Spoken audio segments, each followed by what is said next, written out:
Hello, good afternoon, and welcome to AFO Radio. Happy holiday. It is a public holiday today, so I hope you are resting and getting all the extra sleep that you deserve right about now. Yeah, I am Mag, and this is, of course, AFO Live. We're down to day 3 of our breast cancer awareness special, and this afternoon I will be speaking to a consultant clinical radiologist and also a technical advisor to the Breast Cancer Welfare Association. Her name is Dr. Evelyn Ho. She has lots of experience in educating women, educating everyone about breast cancer and why it's important to be breast aware. So this afternoon we're going to be talking about being breast aware is everybody's business. It's everyone's business. It's not just for women, it is for everyone. So let's bring on Dr. Evelyn Ho to our main screen so that we can kickstart this show right about now. Hi, Dr. Evelyn. How are you today? I'm very good. Thanks, Mac, for having me on the show, and hello to everyone. Welcome to the show. Thank you so much for joining us. Now, Dr. Evelyn, you are a very strong advocate for breast cancer awareness, and you cannot stop stressing on the fact that being breast aware is everybody's business. So tell us, why is it everybody's business to be breast aware? I think, firstly, when you talk about breast cancer, everyone thinks it's a woman's problem. It is not a woman's problem because men also get breast cancer, although the possibility of them getting it is really low. If you say a woman has a 95% chance, then a man has anywhere between 1 to 5%. But you know, when someone gets breast cancer, it impacts everyone around you. Absolutely. It impacts your spouse, your father, your mother, your sisters, brothers, your colleagues, your friends, your neighbors. So that's why it's everyone's business, because I think we can all together help everyone's experience through breast cancer, that journey that if they get it, becomes so much better. And it also removes the fear from the people around you. You know what happens when your colleague gets breast cancer? It's like everybody say, oh no, let's go get checked, But then after a while, everybody forgets about it again. Correct. So I think every day, every month, and not just Pink October, everyone should be always breast health aware. And the approach to breast health should always be positive, to make sure I'm healthy rather than to look for cancer. Correct. So that's the way I would go with breast health. I love that. I love that. Get yourself checked to make sure we're healthy, not because we're afraid of getting cancer or having cancer. I like that. Change it around, make it more positive. Now, when you say that it's everyone's business to be breast aware, what are we actually talking about? What do you mean by being breast aware?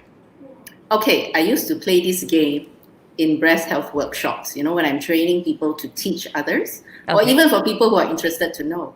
The game is that if I were to remove everybody's breast, right, and put it up on the wall, and then I blindfold you and I make you go and look for your own. You should be able to pick up your own. Or if you do not touch with your eyes open, can you pick up your own breasts? And that is what I mean by being breast health aware. Be aware of what your breasts look like and what they feel like. And I really mean what they feel like, and not what your husband thinks it feels like. It's what you know it feels like. Because the breast is an intimate part of a woman's body. A man also has breasts, but it's usually, shall we say, underdeveloped, and they have pectoralis. But do note that some older men, they do develop breasts, or some obese men do develop breasts, and on certain medications, men also develop breasts.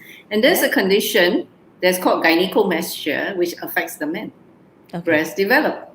So they need to be aware that if suddenly they are developing a lump or a breast, for a man, it's so easy to detect it. Whereas for a woman who is well endowed, they have more real estate. Yes, it is more difficult. You need more time. So that basically is what I mean by being aware of what it looks and what it feels like. If you have a mole, you should know where it is it growing? If you find that your nipples are not facing horizontal or any other way, you got to know, is this your normal or is this a change? And that is what I mean by being breast aware. Wow, that's very interesting because I don't think we all know our breasts that well, do we? I mean, it's been a taboo subject for a very long time now, and even standing in the mirror and looking at ourselves, that could be a bit terrifying for some people as well. It's like, no, I think this part should be kept under covers, So that's interesting. So when we look in the mirror, we're so interested in what looks from here to here. Correct. Is our makeup right? Did I close up my blemishes, my age spots? Did I put enough, or am I looking too powdery, or am I dry or flaky? So just extend it below. I know it's taboo for a lot of women still. Extend it below and make sure that, hey, my skin looks good, my breast looks like it normally does, and I'm good to go before you put on your bra and everything. So if you make that part of, in other words, it's reframing how you think about your breast. Wow. Yes. Does it take a long time, though, to change that perception about how we look at our breast? Well, I've been doing this for 20 years, right? And the change is, I think the younger generation are far more open to it. There are less taboos compared to the older generation. But I still see it because the Asian culture is strong. Yeah. The Asian culture is very strong. I have women who are still shy, even with a female doctor, to expose their breast for examination. Correct. It's not common, but even in the urban area, you see it. So what more in the rural areas? Absolutely. Okay. So how do we start? Where do we begin? How do we become breast aware? Okay, one of the first things you can do is, number one, you got to make it an intentional process. You make it like, after today's talk show with you, I'm going to look at my breast. So you put it down and you make sure you do it. So the first thing you do is to undress, put yourself in good light. Do it in private, please. Lock your bedroom, look in front of the mirror, turn on the lights, undress to the waist, and then look at your breast. How is it hanging in front of you? Yeah. Where are the nipple levels? What is the color of your breast in general? Are there any patches? Look at your nipple. Because I have women who told me, my nipple has turned fairer. I said, okay, that's a bit unusual. I've never seen nipples turning fairer. After pregnancy, it tends to turn darker. Darker, correct. Right. But these are good observations that someone notices it. So I never, make fun of any woman, because I believe you know your breast well. So if you tell me I have a strange feeling in my breast, I never make fun of you, because I've had women come to me to do their mammogram because I had a strange feeling in my breast. And she did turn out to have a cancer which she couldn't feel. And I was amazed. I was amazed. And so from now onwards, I always listen to what the woman tells me. I never brush it aside. So that's the first thing that you do, is to look at yourself in the mirror. Then I normally tell people to lift up their hands, because it's depending on the size of your breast, you need the lower part to be seen as well. Yeah.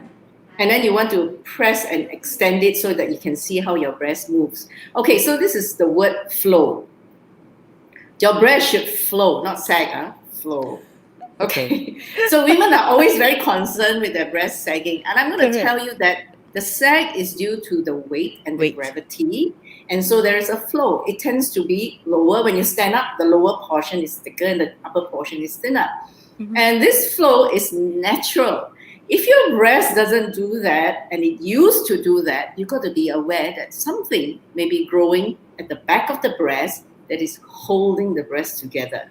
Remember, a cancer is greedy. A cancer is greedy, so it will hold the thing back. I've had women who come to say, this breast is now better and firmer. When I stand in the mirror, it's higher up. And she had a cancer right up there, which she never thought she had. Yes, it was holding the breast back. Because it's right at the back, you don't feel it so soon, and it just feels generally firmer. That's why I said you have to look what is normal for you before you can tell what is abnormal. Now, for the women out there who have breasts which are very pert and nice, please don't panic, because this is your natural. But for someone where the breast tends to, flow naturally, then you got to be aware that if suddenly one breast is higher than the other, it could be the breast that's higher is having the problem rather than the breast that is lower. Now, it is unfortunate, but as we grow older, our skin becomes more lax and it stretches more. So if you have a well-endowed, voluminous kind of breast, which everybody dreams to have, right? You'll find that the weight and the natural gravity tends to pull on your skin, and over the years, it flexes. So we always recommend women that if you want your breast to stay as you used to see when you were young, and as you grow older, try not to have sudden weight changes. This sudden weight changes causes the skin to stretch and then shrink back, right? So when you're young, it might bounce back, but as you grow older and suddenly lose a lot of weight, you might find quite depressing to see your skin wrinkling.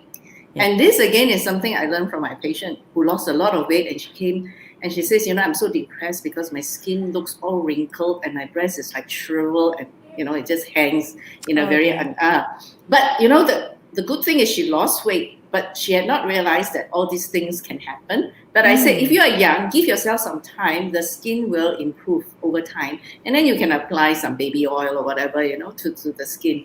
But if you're really older, so let's say the postmenopausal woman, then you find that your skin may not shrink back. It's just like when you have a huge thing and, you lost a lot of weight, then you find that the extra skin hangs under your arm and they have to cut it off. So it's the same thing with the breast. So keep your weight and maintain it if you can, if it's possible. And if you're pregnant and all that, wear a good support bra.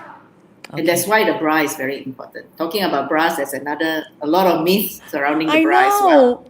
We actually touched a lot about that yesterday when I spoke to Joyce Uy from New Body. So she actually touched a bit on it. It was very interesting. But let's talk about, being breast aware. And I think you've walked us through on how we can be more vigilant and we can pay more attention to our breast because it belongs to us after all. If there is someone who would know our breast better, it should be us, right? Yes, that's right. So no woman knows their breast better than themselves. But some women who are afraid to touch their breast because they are so emotionally involved that if they feel anything in their breast, they panic. After a while, they stop touching their breast. Then let me tell you, the partners are so important. I've had husbands find things in their wife's breast, and I've had wives find things in their husband's breast and bring them along. So that's how much the awareness has increased. However, I've only talked about looking at your breast, right? So the other aspect is to feel your breast, and you need to feel it lying down. Yeah. Now, when you're standing up is the time where you do a gentle squeeze, like expressing breast milk, and to look for nipple discharge. Please do not squeeze so hard because if you do that, you will injure yourself. And then if you get a little bit of blood coming out, you'll panic yourself and the doctor. All right? So be gentle. Don't insist you must have a secretion and come out. So don't forget the breast is a gland. If you're not breastfeeding, it still has little amounts of secretion. So that's why you see sometimes at the tip of the nipple, some whitish, sticky stuff that has dried up when at the end of the day. And so that is a little amount of secretions that you naturally develop on a cyclical basis. So when you lie down, so standing up is to look for nipple discharge, not lying down. I cannot imagine you lying down and squeezing your nipple and assuming your eyes can go the other way. Okay, you can do that if you have mirrors on your ceiling. Mirror on top, yes. Correct. But that's kind of far too. But it's going to be a bit difficult though because your breast will not be in the right position to actually secrete anything. Exactly. So when you're lying down and you do a systematic check, you have to feel your breast really from the armpit, the collarbone, all the way down to the mid-chest and then the bottom half of the breast. Now, do not assume that the breast tissue is only the part that projects forward. Okay? So there are little bits of breast tissue going up to your armpit, to your collarbone, and to the side of the chest. So make sure you cover the whole place. And then you have to feel preferably with the pads of your head. And don't do this. Don't do this. Because if you do this, and don't forget that the breast, depending on the size, wobbles. Yes. Why? Because I don't have a bone here and here to hold it still. So you do not have anything to hold it still. It's just sitting up there. The bigger the breast, the more it wobbles. So you do not want to miss something. Press here, it wobbles there, and then you miss it, you press there, it wobbles here. Which is why, for the first time women tend to pick up something is already 3 centimeters in size. Okay, unless it's under the skin, and in which case a pea size can be felt. But most things are up to 3 centimeters. I didn't believe that the first time I read it. Until I was noticing, young ladies who come in with their breast lumps, and the first time they pick up, that's about 3 cm, 2.5 cm. It's actually quite correct that in general, that on the average, by the time you feel something is quite large already, it's about 2 to 3 centimeters. Wow. Yeah, so which is why with systematic breast exam, you do not wait for this accidentally, I felt it during my shower. And now this is the other thing, a lot of women do it in the shower, but I tell them, why do women go to the shower? Why do you go to the shower? It's to get clean, right? Yeah. You're not going in there to feel your breast. So I can tell you then the shower style is very cursory and short. Okay. Tell me which woman who is now a career woman does not have to look after the kids, the pets, the kitchen, has the husband. all the time. Yes. So you're rushing in and rushing out. So to me, make it intentional. It is far more useful. And don't feel guilty if you forgot 1 month, 2 months. If you do it 3 times a year, I say congratulations, it's better than doing it 0 times. Yep. That's how you work yourself up to being aware. Say, if you can do it every month, it's fantastic. But if you can't, it's fine. Do it 2 to 3 months when you remember, but try to do it at the same time of the month because there are cyclical changes to your breast. Yeah. So for the menstruating woman, there's cyclical changes. For the man, there isn't. It's easy. For the postmenopausal woman who is not on hormone replacement therapy, it's also easy. So because you can choose a day of the month and do it every time at the same day of the month. Yep. Okay, so that's actually very good advice. Now we always hear the same thing in our minds, and especially during this time of the year, where people always say that early detection saves lives. I think if you're used to checking your breast, you're used to, being familiar with your breast, you know the differences, right? But Yes. why is it important to realize that early detection saves lives?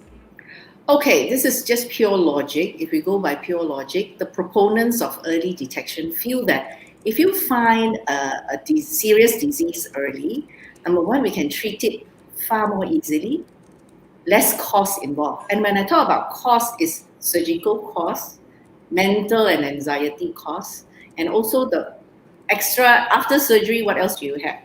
Everybody fears chemo more than anything else because some of it really bad side effects, and you have to acknowledge it does give. But I always tell a woman, your hair will grow back. Yeah. And your life will come back. I do have some women with very serious post chemo fatigue, and it is real. So if you can avoid the chemotherapy, don't you want to do it then?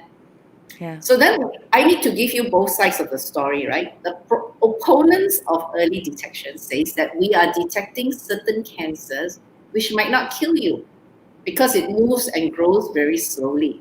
And all these treatments, as I just mentioned to you, do come with some of them will be short, and some will be more prolonged side effects. Yep. So are we helping more women, or are we just increasing the number of women who get the problems as a result of treatment?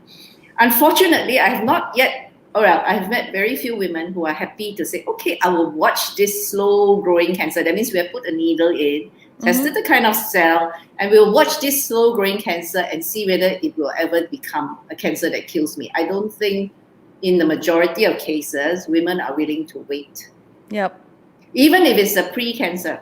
Yeah. I think in all my life so far, I've seen maybe 1 or 2 who are willing to wait. And it wasn't a pre-cancer in one, but she said, I need to look after my mother. I do not have the time. You tell me it's very tiny, right? I will come for my follow-up to see how fast it's growing, and I will get my treatment the moment I sort this problem out. And for her, it worked out well because it was slow growing. It was very tiny when I first saw it on a mammogram, and she followed it up until she was ready to set aside time. So we acknowledge the fact that sometimes your circumstances may not allow you to get treatment straight away. Then there was another one who had low pre-cancer. And she said, let me wait and see. Let me think about it. Maybe I might not want to treat. And then some people actually wait too long. Some people wait and have good outcome.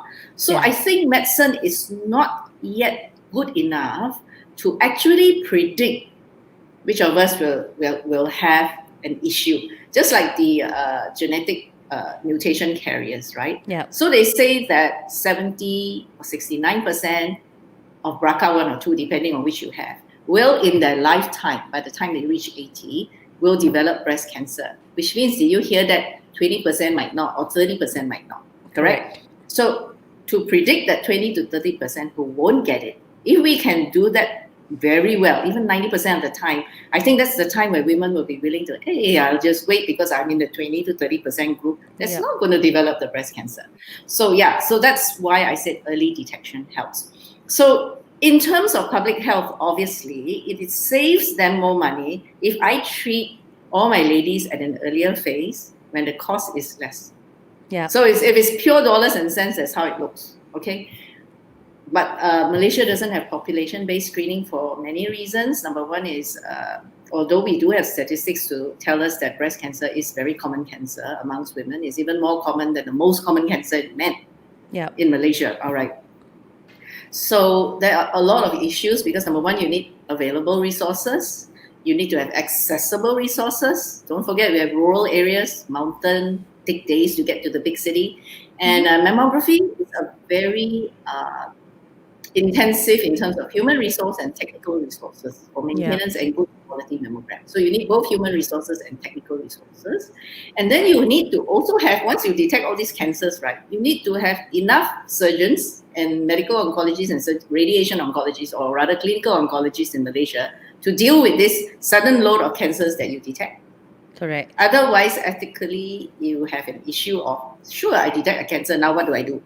Yeah. You don't have enough resources, the people are queuing, and assuming that the lady in the kampong can take time off to come for treatment, traveling days, leaving their family behind, who is going to look after their family? So we do have these kind of issues. And of course, it will not happen in the Klang Valley. Klang Valley has the best concentration of everything you can think of in terms of medical treatment and detection.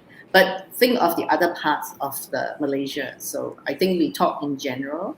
So that's why I said sometimes if you can't get to screening, it's okay, but please go see your doctor the moment you feel something is not right. Absolutely. So that's the other way of looking at things. So I have to give both sides of the story because otherwise, it's not balanced. True, very true. Okay, so if you're watching us on Facebook, on AFO Radio's Facebook page, please feel free to share the broadcast. And, if you have a comment, please drop the comments below, and Dr. Evelyn will actually answer those comments or answer those questions as well as we go along the show. Yeah? Now, earlier when we spoke about examining our breasts, is that what we call the breast self-examination? Yes, that is breast self-examination, or in a broader term, just breast health awareness. Okay. And that should be done on a regular basis for it to be effective. How So, regular? okay, so if you are menstruating, right, so it Yeah. would be every month, preferably about the 7th day or 3 days after your menses have ended. So the Okay. reason why I give you this option is some women have a 3-day period, another person has a 7-day period. And you've got to do it then before your breast gets ready for the next cycle, where it will start becoming more engorged, more bulgy or lumpy to some women. Now, women need to know that all of us are unique. Yes. And no two breasts are the same. Not even the right and the left breast, and not even the outer or the inner part of the breast, which is why it's so important to be aware that because you're unique, the best person to know your breast is yourself. Yeah, very true. All right. So remember, you need to be breast aware. Okay, now, apart from breast self-examination that we need to do regularly, there's also the ultrasound, there's also the mammogram. Now, I know this, that women over the age of 40 only go for a mammogram. What about the ultrasound? How soon can you get an ultrasound? Tell us more about the differences between a mammogram and an ultrasound. Also, maybe, why or who should go for whichever one. Okay, so these are the two primary imaging modalities in Malaysia, and they are widely used, number one, to problem solve. Okay, that is what we mean by a diagnostic ultrasound or a diagnostic mammogram. And in Malaysia, most of the mammograms we do, you'll be more than 50% will be diagnostic, meaning a woman comes with a problem, either to her doctor and is sent to us, usually, and it can be a pain, it can be, in fact, pain is the most common thing and usually is the least problematic in terms of finding something serious, okay? Yeah. So the other one would be, I feel a lump, right? So in English, a lump is something that you feel that is a bump. Okay, so when you come for the problem solving tool, we then look at your age group.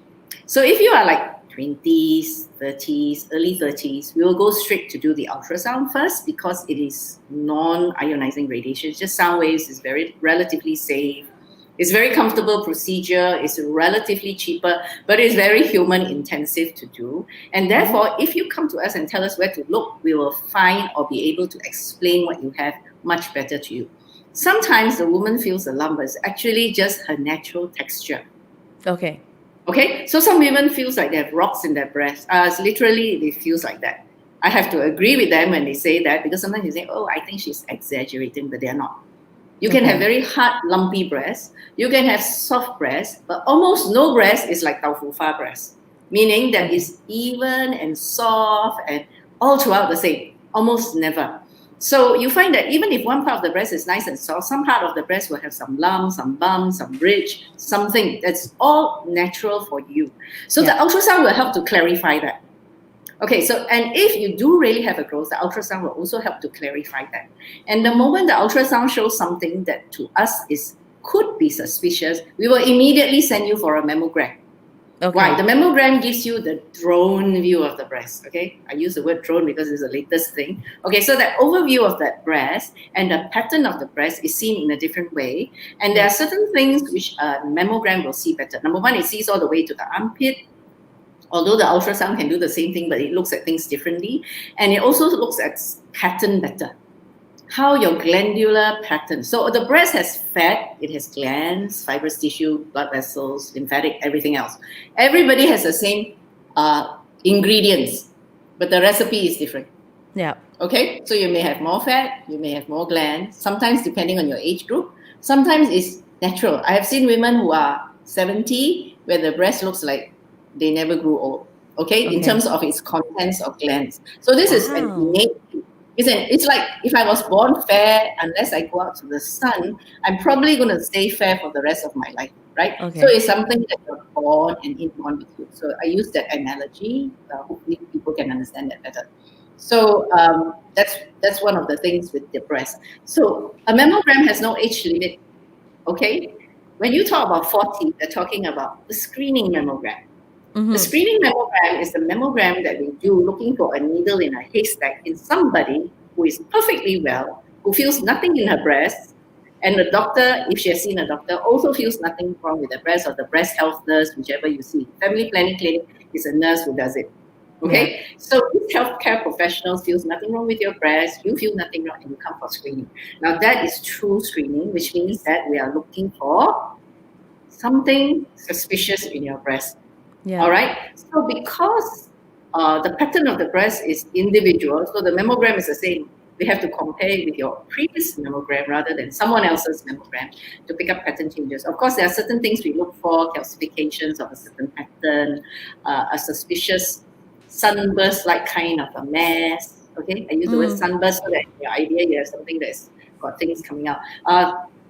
We look for masses or distortions, as they call it. Okay, all this, like when you listen to it, what in the world are they talking about? But that's exactly how difficult the breast mammogram is, because there's no one pattern. Okay, you can tell the liver is always on the right side. So if you have it on the left side, you are situs inversus. That's the medical term for it. But in the breast, other than the nipple being in the center and the ducts coming out from it, you can have more fat in the upper quadrant, you get more fat in the lower quadrant, things like that. So there is no fixed pattern. Yeah. So that is why the mammogram is much more difficult to do, much more exacting, and the quality has to be very good before the radiologist can actually do a good interpretation of it.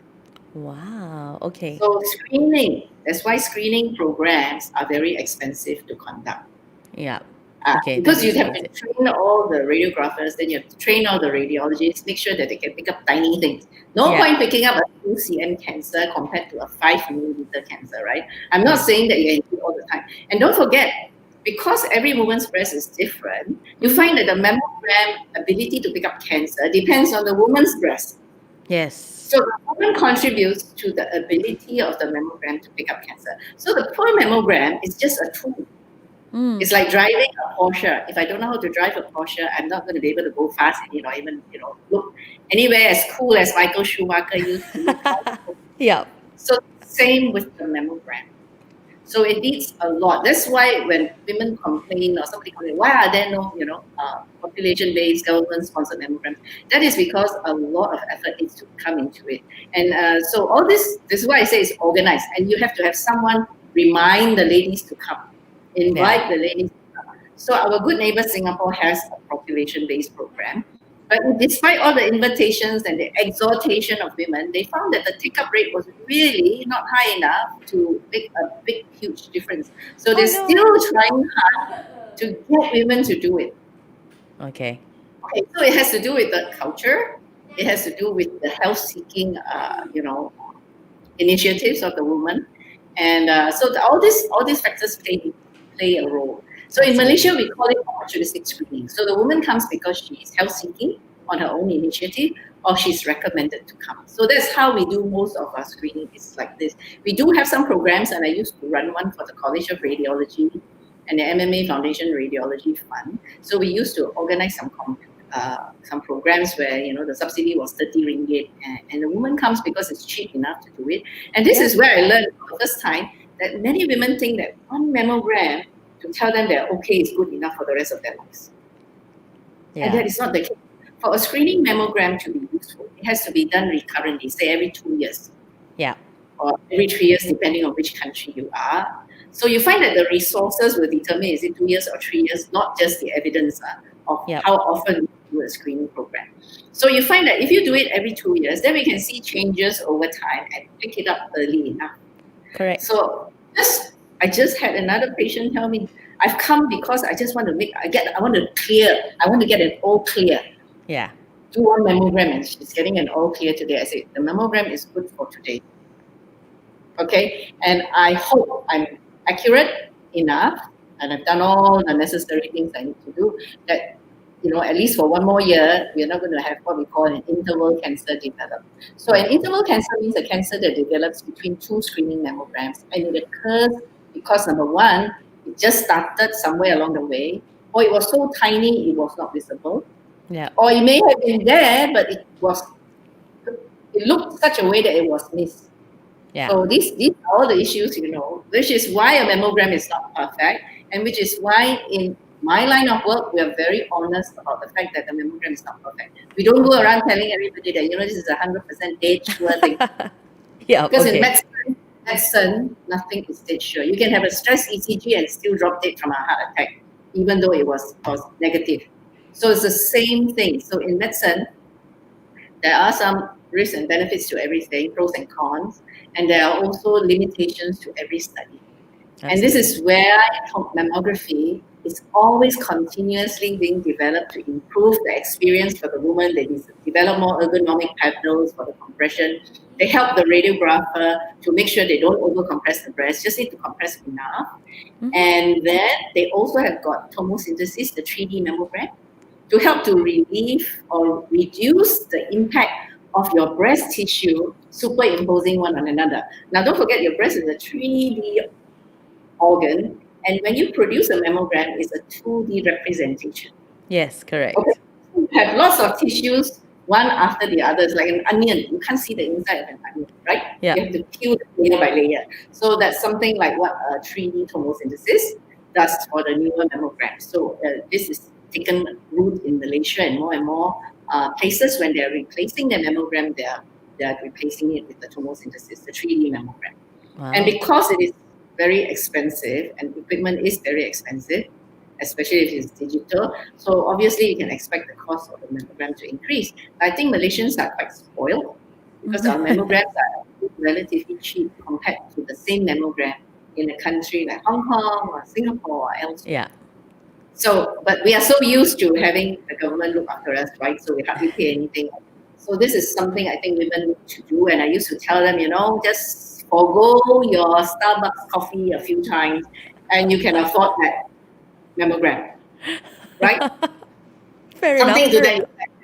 Color your hair at home once and you can afford that mammogram. In fact, afford the mammogram maybe twice a year too, depending on where you go for because things have gone up in price. True. That's true. Yeah. Again, let's Okay. retrain yourself again as to how to Yeah. priority for your health. That's nice. Priority for our health. Now, I think a lot of us women have heard, I'm not sure if it's rumors or if it's true. Maybe you can clarify this for us. Is it true that a mammogram is painful? Okay, so what happens in a mammogram is that we compress the breast, Yeah. and the reason for compression is to prevent movement, Yeah. to present equal thickness for the very low energy X-rays to penetrate. And the thinner your breast, the less radiation is required. And this is not radiotherapy, please. I have women say, come out, am I radioactive? Is it safe for me to be around my children? Please, it's not. Yeah. This is diagnostic X-ray on a very low dose, which is why the mammogram can only do breast. It can't do your bones. It can't do an X-ray of your, chest or your limbs. So it is uncomfortable for many women because some of them already start off having breast pain. They are always having breast pain. They have engorged breast. So that's why they say that if you have this situation, please come after your period where your breast is less tense. Yeah. Okay, and so many women go in and out, some crying because they had to have a mammogram, the doctor felt something. And then after they came out, they laughed. Why are they say so painful? So it is actually not as bad as you think. It is uncomfortable, and coming from my own experience, and I do everything. I test it so that I can tell women, this is how it feels like. The first mammogram you have, the first compression, you'll be a little bit panicky. Wow, how long are they going to hold this, And you realize it's just seconds before it's released. So the next the next three more exposures, you'll be far more relaxed already. And of course, it helps if you are relaxed, because if you are tense, everything is hard and muscles are like, and if you are very, very negative in your approach, I would say, or fearful in your approach, if I touch you also, you will jump. Yes, So correct. the radiographer who is doing it is very important in putting the woman at ease. Okay? And I usually tell the woman, I'm telling you, it's not as bad as it seems. Just try to relax and follow the instructions. Things will be much better. So, and also, don't forget, pain level is different for different women. Okay, so it's a perception, an individual perception, which is why Correct. some women still consider it painful no matter how comfortable it is. Yeah. They say 4 out of 10 discomfort. The next one will say 0 out of 10 discomfort. Oh, that's no pain at all. Nothing like compared. I had one woman come in and say, oh no, this is so much better than the pap smear. Okay. See, and it's more than one woman has come out saying it's better than the pap smear. I So there think you pap go. smear is just a little bit uncomfortable. So the whole situation just gets to you. So maybe that's why. Actually, if you cannot relax, when the speculum opens up for them to put in the thing, it's extremely painful. I will tell you that. Yeah, The pain from you being nervous and having a contraction and a spasm is far more painful than any breast mammogram. absolutely. I can tell you that. So that is why I said go in with an open mind. Yes, it can be uncomfortable. I'm not going to disregard or even tell you that maybe it's a little bit painful for some women, but it's something which is very tolerable. Yeah, Okay? absolutely. Very Dr. tolerable. Dr. Evelyn, I need you to maybe adjust your headphones a little bit because your volume has dropped. So we get a breaking sound, not very clear audio. Better now? Can you check if the jack is put It's still properly? in. The jack is still Okay. in. Okay. All right, How about let's now? try. How about now? A lot better, but it's been reducing along the way, so we may have got you cut off some certain parts. So, but never mind, we Okay. will move on. Now All right. speak louder. Yes, Ken. Now, as a radiologist, I think you're probably like the best person to confirm this, okay? Is it dangerous to go for a mammogram? I mean, people are always afraid of radiation, like you mentioned earlier. When people think about, oh, yeah, I don't want to, I'll just do my breast self examination. Let's not go for a mammogram or an ultrasound because it's just going to expose me to radiation. So, Okay. can you comment on that? Yeah. It is actually relatively safe. Why do I say that? As I'm sitting here right now, around me, my walls are radiating things to me, radon radiation. And I fly a lot. If you fly a lot, you love holidays. Of course, now the pandemic has put paid to all your holidaying. Yeah. But that flight in the sky, it's higher radiation dose. So that pilots are actually have to wear the radiation monitor as well. So if you fly a lot, you get a lot more radiation. Now, you never think about that when you go on a holiday, right? Yeah. You don't. Let me tell you, if you are in Cameron Highlands, your ambient radiation, the one around you, is much higher than down at Kuala Lumpur level. And Wow. then I How found so? out that in Kerala, where the background radiation is really, really high, they find that they have not found actually an increase in cancers in Kerala, India.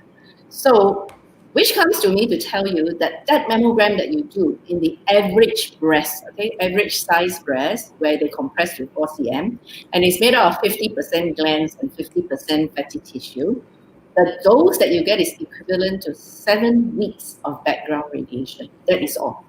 Wow. So in the Okay. real scheme of things, when you drink your coffee in the morning, it also has some radioactive isotopes. Yep. Your milk, everything that you eat right now, I can't radiate my, every kilogram is about 100 becquerels of radioactivity. I'm not radiating anything to you because I'm going across, the internet. Yep. But if I'm sitting next to you in a crowded place, as everybody is radiating radioactivity, so you Yep. need to put this into perspective when you talk about radiation dose. Now, the reason why people are so fearful and they calculate risk is because of the atomic bomb incident. Yes. So all risks are calculated as theoretical. No one has ever been able to prove that the mammogram caused the cancer. However, I've heard women, have we cut off? I'm here. So I've heard women come to me and said, after the mammogram, I found cancer. So I already know what they're trying to say, that they Yeah. thought the mammogram caused cancer. And I explained to women and said that if not for the mammogram, we would not have found the cancer. You will come with a big, huge lump maybe a few years down the line. Too late. Not too late. Never use the word too late because you just never know how it works. So you can have a so-called cancer which is 5 centimeters, but I see the woman 20 years later.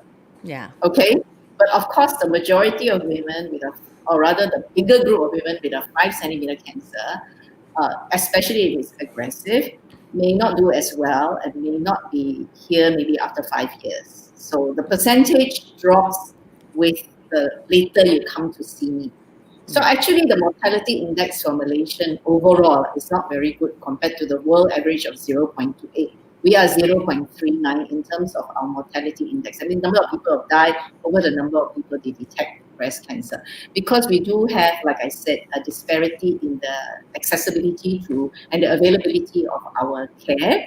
So that those who are from rural areas or those even from urban areas, and only just recently another lady came late harboring her thing for, hoping that it will go away. And sometimes they come when it's already spread to their lungs and everything. So How would we know how fast it's going to spread though? We will never know, right? we do not know. That's the Yeah. problem. So this is known as tumor biology, and there's also the big word of heterogeneity of your cancer, and the fact that the cancer you have mutates as well, just like a bacteria or a germ. Yeah. They also mutate. So they are able to keep themselves alive and find some way to grow in your body. Yeah. And a lot of people think that they can prevent cancer with a particular food item, a particular activity. But in real life, we have not found that if you don't eat apples, you won't get breast cancer. You can't find that kind of Solution. relation. Yeah. And if someone tells you they have found the magic drink, then you know this is too good to be true. I only wish I could tell my patients, hey, do this, you will never get that. I wish I Yeah. could do that.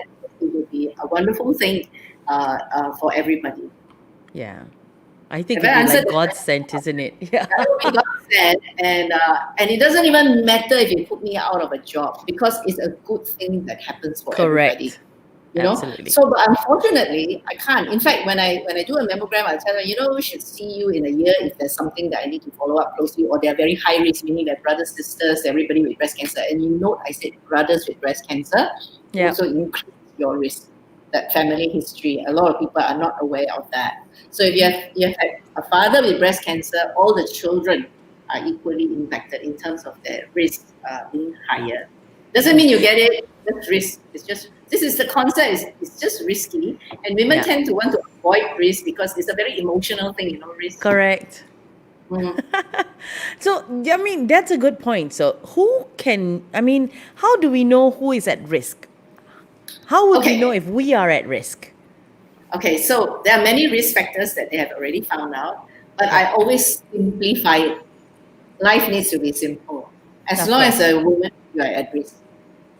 Okay, Okay. as long as you're a woman. It doesn't matter whether you are a genetic carrier like Angelina Jolie. It doesn't matter whether your family history is there, your parents or yourself or your sister.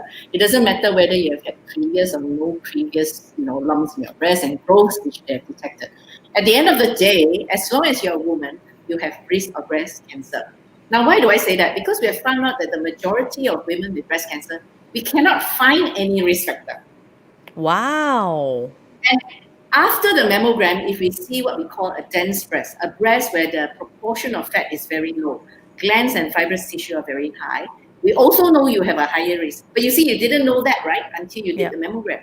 Yeah. So it's almost impossible to try to stratify ourselves and compare, oh, I didn't have my child before I was 30 years old. Oh, I didn't breastfeed for 6 months. Oh, I smoke. I love my alcohol. Things like that, And I eat a lot of grilled fatty meat, If only doing all that would definitely not make you get cancer, I would tell you so.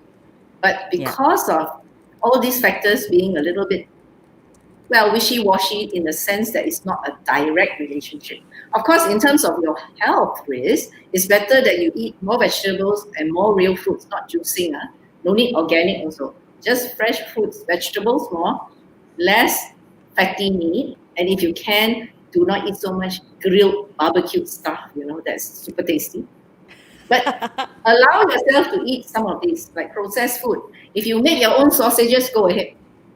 Buying a sausage, which is, I don't want to mention any particular brand, but eating sausages, cured meats and all that, which you enjoy now and then, go ahead. But don't make it as a routine in your diet. That will help you be more healthy for so many things. Blood pressure, heart disease, diabetes, which kills more people than cancers. Correct. Okay, All so right. does that help to put that in perspective? Pretty much it does. Okay, so now if you cannot afford a mammogram, if you Right. cannot, is there an alternative? Okay, so there are some programs going around where you can take advantage of whenever they do it, and it tends to be around pink October. But please be aware that you should make sure that after that you get a result, you get counsel as to what you need to do. We have had women who make use of some of the freebies Yep. to walk around with a diagnosis that was cancer without knowing that they need to see a doctor about it. Oh no. So you make sure you access programs and you make sure you're told what's the result and what you need to do, whether it's normal, abnormal, or even if there's a slight suspicion, who you need to see to get it sorted out. Yep. Okay, so you can always, if you have no money, access government service once a mammogram has shown that something is not right. Bring it along. Yes, there may be a longer waiting time in some places, but you will get at least sorted out eventually rather than walking around for a year not knowing that, hey, I had a serious finding on my mammogram, but nobody told me about it. So a lot of women don't even bother to collect their results. Okay. Yeah, I have seen that happen. So the other option is just to be very breast aware, and if there's any issues you find in your breast, go get it sorted out. There are breast clinics in the government setting. Mm-hmm. So it's not like there's no access. Then there's always family planning. You can always go there and see the breast care nurses, or even your clinic kesihatan. You find something is not right, bring your chaperone along if they don't have a female medical assistants or doctors there, and then get it sorted out and you get a referral to it. So we're not that bad in that sense that the government service does do a lot of good for everybody. But a lot of women feel panicky and feel that tomorrow I must get this done, tomorrow I must get that done. And that's where the investigations and all that cost is actually much lower than the long-term cost. Or the surgical cost also is more finite, but it's quite high in private. Yeah. But the chemo is so much cheaper in the government. Okay, we have an Institute Cancer Negara in Putrajaya. Yeah. Which even has a complementary arm. Traditional medicine complementary arm. For those women who believe that they need to have the best of everything, go ahead. Yeah. Okay. So these are the things. But of course, again, accessibility. I'm talking about the best case scenario. I think every state has a hospital in the capital which should be able to accommodate all this. Mm-hmm. So affordability. Now, Dr. Evelyn, I want to know, what are some of the myths when it comes to breast cancer or mammograms or ultrasounds? Maybe you can, give us like 3 perhaps, and let's debunk those myths that you've heard. Okay, I think the first one we debunked already is that a mammogram can give me breast cancer. Mm-hmm. A mammogram is full. I don't need a mammogram. We debunked that just because I don't have family history. Yeah. Right? So what other myths shall we have? Okay. All of a sudden, I thought we debunked everything. We've debunked everything? Brilliant. major. The fact that if you don't have family history, you don't need a mammogram. My doctor didn't recommend a mammogram, and therefore I don't need a mammogram. Okay, so these are all women who already do not think they want to have a mammogram, so that works out well.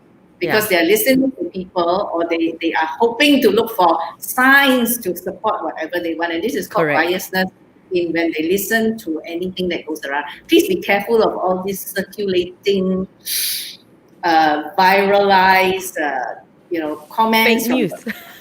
fake news, absolutely pseudo fake, everything that you can imagine, which are like, for example, wearing bras cause breast cancer. Okay, we didn't Yeah. debunk that. We didn't debunk that. Okay, so they did that from an anthropological study and saying that, oh, these people on the island, they have very low breast cancer. But then they didn't say people in an island are not exposed to all our stresses. Neither do Yes. they eat our processed food, and and we have no idea also about the genetics, right? So you Correct. can't use all these observational studies and generalize it. The other one, which is wearing deodorant and perspirants cause breast cancer. No, Yes, they I've heard don't. that. They don't. It's quite safe to do it. But if you wear that on the day you go for mammogram, you have to make sure you don't, because they may produce artifacts on your mammogram that makes us like wonder, okay, is this real or not? And the first question I ask is, did you clean off your powder? Did you clean off your deodorant? Because it produces because they have sometimes minerals, and Okay. these minerals can look on a mammogram like calcifications. Okay. Wow, I've never known that. At least I learned something new today. That's Yes, brilliant. so it doesn't, and the bra is very safe to wear. And please wear a bra that supports the Supports. breast that you have. So whether you want or don't want a wire bra, it doesn't matter. As long as the wire doesn't cut into you in any way, it's not going to cause breast cancer. All right, it Absolutely. doesn't block your lymphatics, and it doesn't give you breast cancer. Okay, those are the Brilliant. two additional ones, I think, which are quite common. Okay, brilliant. So now we're looking at the time. We're running out of time. Let's do our rapid fire segment. Okay, Dr. Evelyn. We're gonna ask you my favorite three. So basically, it's quick questions, quick answers. You give me three answers to each of them. So let's start with the three misconceptions that people have about mammograms. Very dangerous radiation. It can cause my cancer to spread if I have one. And the third one is that it's extremely painful. All right. Three things to look out for when doing your breast self examination. Changes from normal, changes from normal, and changes from normal. Because I don't want you to go away saying that it's a lump, it has to be a skin change. It is just a change from whatever is normal from you. Okay. So something that you're not used to seeing, but if suddenly it appears, it's definitely a change. Yes, and get it Okay. sorted out. Brilliant. Now, three things to remember if you do find a lump on your breast. Number one, the majority of so-called lumps in your breast are not cancer. 9 out of 10 is never going to be a cancer. The younger you are, the less likely it's going to be cancer. All right. So what is number two and number three for if you find a thing in your breast? Get it sorted out. Go get it checked out. If you're young, it's just going to be an ultrasound. And but do not think an ultrasound can replace a screening mammogram once you're 50 years old. It's completely different imaging modality. Yeah. Now, three things you wish people knew when it comes down to breast cancer. One, it is actually very treatable in the early stage. Two, it need not be mutilating treatment if you get it in the early stage. And number three, it costs much less to treat in terms of disfigurement if you get it at a very early stage. And finally, three things you wish people would pay more attention to when it comes to breast health. One, do not fear touching or looking at your breast for checking how healthy it is. Number two, live life as healthy as you can. It does not mean going to the gym. It does not mean having organic food, and it definitely does not mean juicing everything to put everything into one. Okay, so live a healthy lifestyle. And number three, stay active because it's good for all the diseases. That's very true, actually, if you stay active. But then there is also a question of sometimes, you could be the most active person, you could be the most healthiest person ever, and yet be diagnosed with a certain type of cancer. So that's also, a confusion within people sometimes, isn't it? Yeah, that's why I said all these lifestyle changes are only to help you which is why I said all these risk factors related to what food, what this and all that, it doesn't mean anything. If you're a woman, you're at much higher risk, 95% higher than a man for breast cancer. So be breast aware for yourself. Take charge of your breast health. It all lies in your hands. And it's free of charge. Wow, that's brilliant. I like that. That's something that we should always remember every time. And I think you don't just do this in October. Yes, October is a month where we put aside for to spread breast cancer awareness, but I think we should be always, looking after ourselves. Don't just wait till October to take care of your breast. You can do it every month. Yes. Okay, so doctor, we've come to the end of the show. Now, as we wrap it up, do you have any last words for our viewers this afternoon? I think approach breast health in a very positive way. Don't look for cancer. Look and make sure that you look as good as your face looks. That's what you want to do when you want to approach breast health. And if by accident you find something, then great, you got it early. Yeah.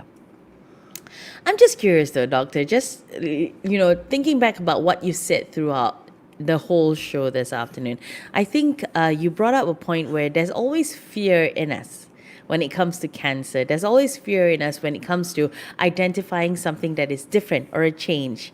How do we approach that part of things? I don't quite understand this question Okay. because the reason why you're looking for a change from normal is that I'm not going to tell you it's going to be a lump. Why? Because some women have lumpy texture. It's Yes. just a texture. So then they will get so frightened because I feel like 100 lumps in my breast. But actually, it's just a natural texture. That's why it's important to know what's your natural. So that's why I use the word change from normal, because having the breast sit higher up does not mean that it's better, it's healthier. It means it's a change from your normal, and it could mean something that is growing at the back of your breast, building it up. Which is why I try not to say, look for lumps, look for puckering, look for orange skin, look for this what do you call it, nipple discharge. Because again, majority of nipple discharge is not cancer either. Yeah. But if all of a sudden you have something and you have to sort it out, and a nipple discharge, which is on both sides, usually is not cancer as well. Yeah. So, which is why I try not to focus on the item, because I have women tell me, every time I feel my breast, it's just lumpy all over. I'm terrified of feeling my breast. I don't feel it anymore. Yeah. So that then makes it not useful. And then self-breast examination is anxiety provoking, Yes. and that's not helpful. Yeah. So don't be afraid, basically. Yeah, you need to actually step up and do something for yourself. So take care of yourself, like Dr. Evelyn said. It's all in our hands, and make sure you do it right, when you do your breast health examination, or if you feel like there is a change, go out and seek help. I'm very sure, Dr. Evelyn has already mentioned where you can actually go for mammograms if you can't afford it, or, what to do if you feel like you're alone. You should bring someone with you as well. Yeah? Yes.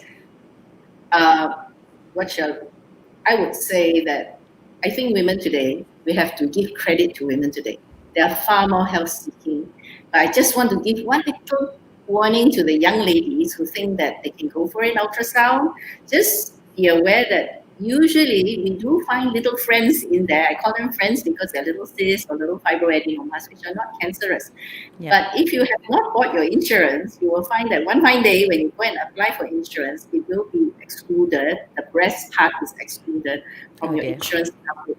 So if you have nothing wrong with your breast, don't have an ultrasound, screening ultrasound, because it does not do what it's supposed to do. You screen for some serious illness, right? So which is why you do the mammograms once you're old enough. So if you're not happy with 40, do it at 50. It's fine, as long as you feel your breasts are happy. Why 40 though? Why do we wait till 40? Because the risk of breast cancer increases over your lifetime, right? Uh-huh. So from 35 onwards in Malaysia, we noticed that the cancer incidence already start to rise. And by 40, actually quite high. The same overseas. Overseas, you find that it keeps rising as they grow older. But for Malaysians, for some reason, after 65, it actually drops a little bit, instead of keep climbing as we go older. Remember, cancer tends to occur more often as we go older. All right, it has to do with our system of releasing in our body. The brakes and the accelerators don't do as well anymore, because the brakes stop the bad cells, the growth cells, from developing, by killing them off. So our ability as we grow older to kill off the rogue cells as they develop Reduces. becomes less efficient. Yeah. So yeah, that's why we have this age group. Because if a disease is not common, why look for it? Yeah, that's true. So that's why I say for the young ladies, it's okay beyond your hands. That's good enough. In your 20s and 30s, your hands are just good enough. Brilliant. All right. So there you go. Thank you so much for joining us on the show this afternoon. This concludes our day 3 of our breast cancer awareness special right here on AFO Radio. Dr. Evelyn Ho, thank you so much for joining me and, explaining everything to us in detail. And I think you have actually changed my perspective on breast cancer a lot. You've actually brought in things that I never thought of as well. So thank you so much for that very inspiring session. And I do hope that you go out to continue to inspire others and educate others on the importance of, being breast aware. So once again, thank you, Dr. Evelyn. I'm going to wish you a fantastic day ahead. And to all our viewers, have a great day and enjoy your holiday. Till we see you again, take care. Bye-bye. Thank you.